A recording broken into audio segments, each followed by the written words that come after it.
বন্ধুরা, তোমাদেরকে কবিতাস ফুডে স্বাগত। আজকে করব আলু ফুলকপি দিয়ে ডিম কষা। ফুলকপি বয়েল করে নিয়েছি, ডিমটাও বয়েল করে খোসাটা ছাড়িয়ে নিয়েছি। সাথে আমি ক্যাপসিকাম নিয়ে নিয়েছি, 2-3টে কাঁচা লঙ্কা দিয়েছি, তেল দিয়ে দিয়েছি। ডিমটা ফ্রাই করে নেব।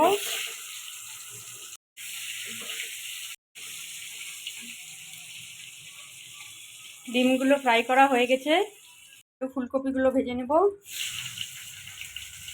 পরিমাণ মতো লবণ হলুদ দিয়ে দেবো।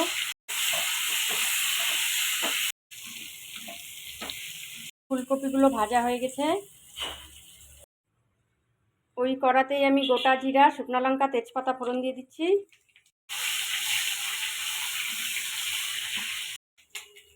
রেডি করে রাখা মশলা দিয়ে দেবো। টমেটো, পেঁয়াজ, আদা বাটা সব একসঙ্গে পেস্ট করে নিয়েছি। গুঁড়ো পরিমাণ মতো লবণ দিয়ে দেবো। জিরার গুঁড়ো, লঙ্কার গুঁড়ো সব দিয়ে দেবো। জিরার গুঁড়ো 1 চামচ, চিনি, আলু ফুলকপিগুলো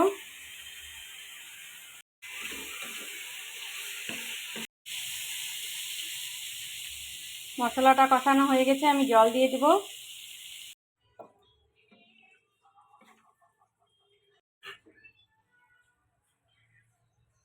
ধনেপাতা দিয়ে দিচ্ছি। গরম মশলার গুঁড়ো দিয়ে দিচ্ছি।